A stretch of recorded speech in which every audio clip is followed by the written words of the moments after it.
Кыргыз көлдөрү.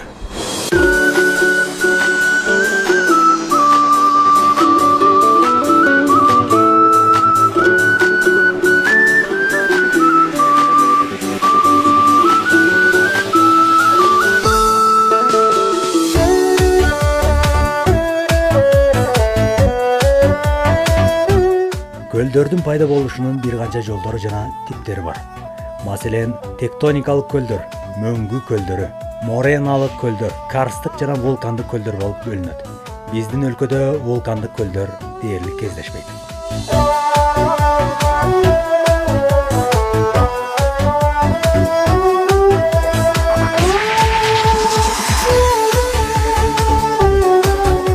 Ысык көл. Аянты жана суунун көлөмү боюнча чоң Кыргыз деңизи денет. Ал дүйнөдөгү эң чоң көлдөрдүн катарына кирет. Азыркы учурда деңиз деңгээлинен 1608 метр бийиктикте турат.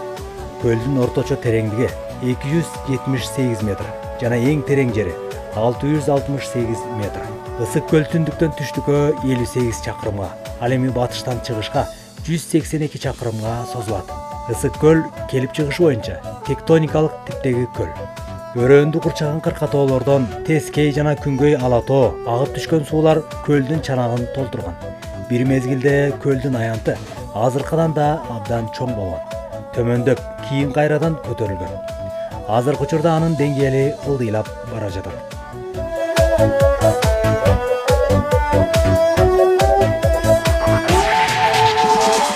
Ысык көл 9-кылымдардан бери Ысык көл деп аталган. Ага чейинки аттары тарыхта Жехай, кытайча Же, ысык, хай, көл деген маанини берет. Тарыхый топоним. Ысык көлдүн кытайча аталышы 8-кылымдагы Кытай маалыматында жери суук, бирок деңиз тоңбойт.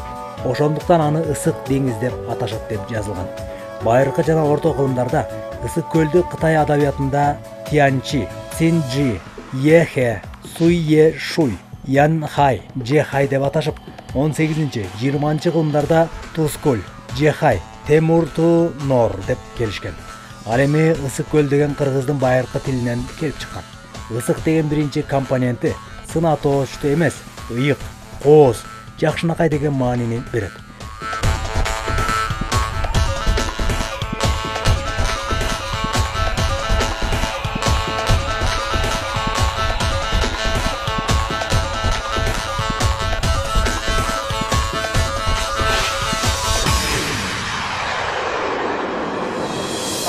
Тарыхта качандыр бир кезде биздин ата-бабалар көлгө табынып, ага түшүп жуумак түгүл, андан балыкта кармаган эмес экен. Уламыш боюнча Ысык көлдүн ордунда илгери чоң, капкалуу шаар болуп, калааны ач көз хан башкарган экен. Ал жигити менен шерттешкен сулуу кызды аялдык алууга киши жиберип, болгон байлыгын алдына жаят. Бирок ашыгын күткөн сулуу ага макул болбойт. Акыры хандын күч менен баш кошоорун билген кыз мунарадан боюн таштайт. Кыздын өлүмүнөн кийин шаарды суу каптап, дубалдарды суу тешип кирип, калаанын суу алдында калгандыгы айтылат.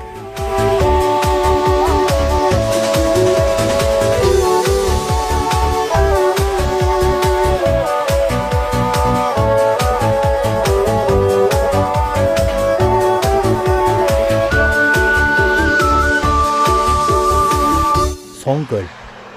Тектоникалык типтеги Соң көл деңиз деңгээлинен 3016 метр бийиктикте турат. Көлдүн аянты 278 чарчы чакырым, узундугу 27 чакырым 14 метрди түзөт. Ал Нарын облусунун түндүк батыш бөлүгүндөгү Соң көл тоо менен Молдо тоо кыркаларында жайгашкан өрөөндө жайгашкан.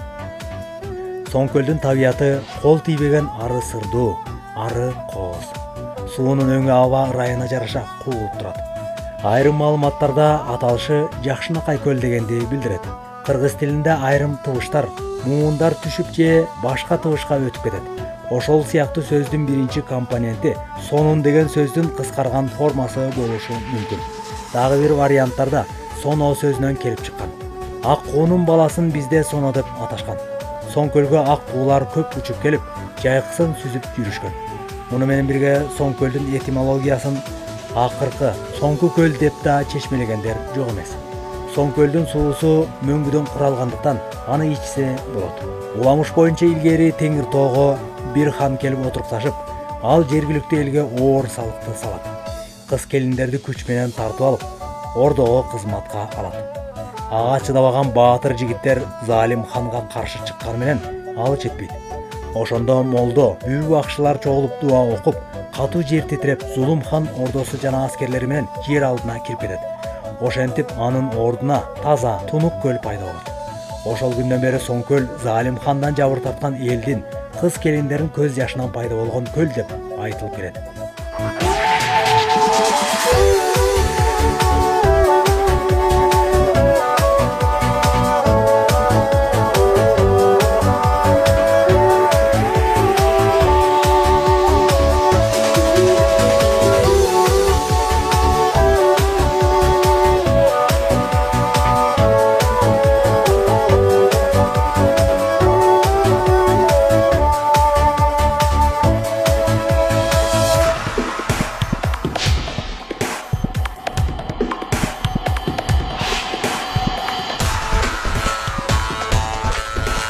Чатыркөл. Аксай өрөөнүндө жайгашкан Чатыркөл дагы тектоникалык типтеги көлдөргө кирет. Көлдүн түштүгүнөн Торгар тоо кыркалары, түндүгүнөн Ат башы тоо кыркалары курчайт. Ал деңиз деңгээлинен 3586 метр бийиктикте турат. Чатыркөлдүн узундугу 23, туурасы 11 чакырымга созулуп, чарасынын аянты 153 чарчы чакырым, тереңдиги 7 метрден 20 метрге чейин жетет.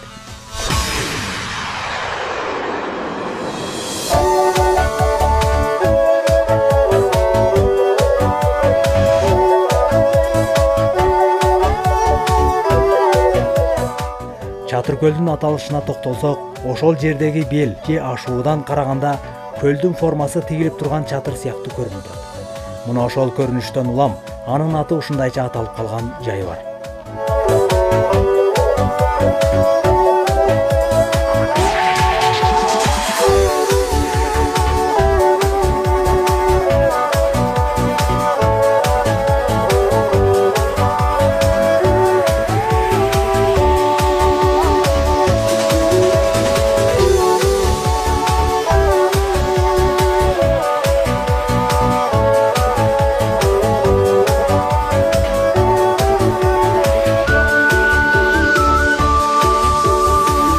Мерцбахер көлү.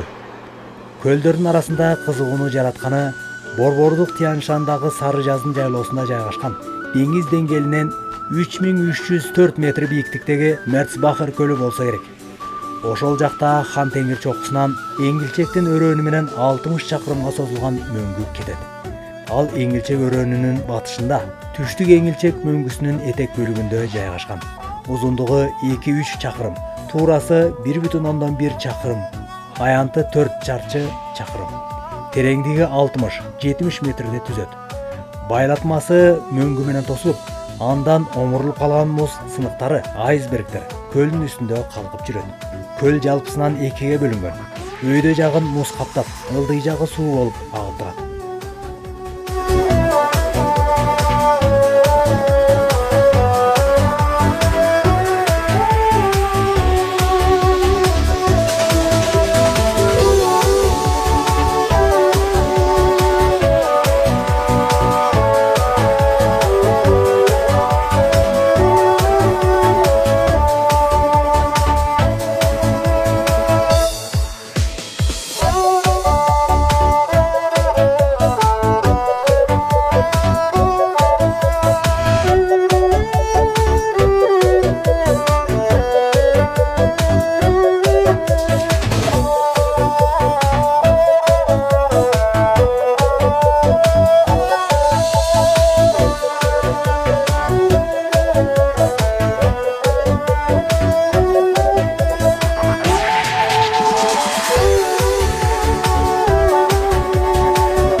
Сары Челек көлү. Сары Челек бийик тоодогу өтө кооз көл болуп саналат. Ал Бишкектен 500 чакырым, ал эми Оштон 300 чакырым аралыкта турат. Сары Челек коргунда, Чаткал тоо кыркасында жайгашкан. Көлдүн узундугу түндүк чыгыштан түштүк батышка карай 7,5 чакырым, суусунун аянты 507 гектарга барат. Сары Челек көлү деңиз деңгээлинен 1940 метр бийиктикте турат. Коруктун айланасында Сары Челек, Кыла көл, Чөйчөк көл, Арам көл, Ийри көл жана Бакалуу көл сыяктуу суулар бар. Эң эле чоңу Сары Челек болуп саналат. Андан чыккан суу Кыла көлгө куюп, андан өзөн агып чыгат. Негизинен Сары Челек көлүнүн өзүнүн аталышы Тоскоол ата. Качандыр бир мезгилдерде катуу жер титирөөдөн улам көлдүн түштүк жагынан жер көчкөн экен. Ошол көчкү келип, дарыяны бөгөп калган. Ал жерде көчкүнүн изи азыр да байкалып турат. Ушул себептен жергиликтүү эл Тоскоол ата деп атайт. Бирок илимий материалдарга, картага Сары Челек деп жазылып калып, Сары Челек көлү аталып кеткен. Анында ысык көл сыяктуу ыйыктыгы бар. Ушуга чейин эл ага табынат. Ал эми Сары Челек көлүнө түндүк тараптан куйган чакан эле суу болгон.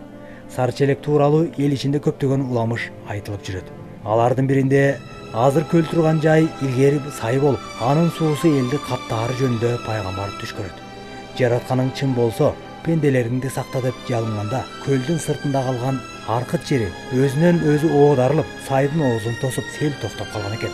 Ошондон улам көл алгаш Тоскоол ата деп аталып калган дешет. Айрымдар көлдө кайсы бир кылымдарда дулдул жашаганын айтышат. Ал суудан чыгаарда көлдүн айланасын буркан-шаркан түшүрүп, бурганак болчу экен. Ал дулдул азырда көл бетине чыгат имиш. Дулдулдан тукум алуу ниети менен бир киши челегине айран коюп, бээсин жетелеп көлгө барат. Тилеги ишке ашып, кулундуу болсо деле ач көздөнүп жата берет. Бир убакта бурганак болуп, дулдул көлдөн чыгып, бээни желкесинен тиштеп сууга алып кирип кетет. Эси чыккан киши челегин таштап, артын карабай качкан экен. Көл жээгинде калган Сары Челектен улам ушундай аталып калган дешет. Дагы бир эл оозундагы уламышта көлдү айланта жер жайнаган сары бал челектер коюлганынан улам Сары Челек деп аталганы эскерилет. Сары Челектин ылдый жагында Кыла көл бар. Ат айтып тургандай, Кыла деген ылдый же төмөн дегенди билдирет. Мындан башка Бакалуу көл деген кичинекей көл да жатат. Анын жээгин сары камыш каптат, бакалар чардайт. Андан бери жагында Чөйчөк көлдүн формасы чөйчөктөй болуп турат. Ал эми Сары Челектеги Арам көлдүн суусунун түсү жашыл тартып, балыр сыяктуу болуп турат. Бул көлгө оңой менен каз өрдөк конбойт, суусун ичкенге да болбойт. Ошол себептен Арам көл деп аталган. Андан кийин Ийри көл абдан кооз келет. Анын түзүлүшү ийри болгондуктан эл ушинтип атап койгон экен.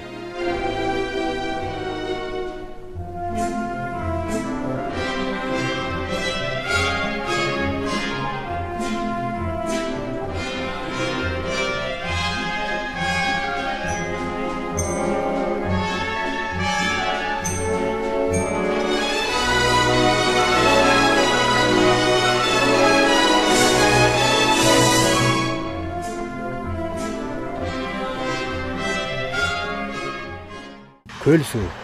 Көл суу көл тетири деп да аталат. Мөңгүлөрдөн чыккан көл. Суу сактагыч миңдеген жылдар мурда ийри жер титирөөдөн улам жаралып, түндүк тарабында табигый дамба пайда болгон. Суу асказоолордун ортосундагы чоң жаракада кысылып тургандай элес калтырат. Узундугу 9-12 чакырымга созулса, туурасы 500 метрден 2 чакырымга жетет. Ал эми тереңдиги 5 метрден 10 метрге чейин деп эсептелинет. Көл Нарын облусунун Аксай өрөөнүндөгү алыскы Какшал тоо кыркатоосунда деңиз деңгээлинен 3514 метр бийиктикте жайгашкан. Кызыгы, көл суу бир убакта жоголуп кетет. Тагыраагы суу тоо тектир аркылуу агып чыгат. Кышында бул агын суу тоңуп, жайында көлгө суу кайрадан тогот.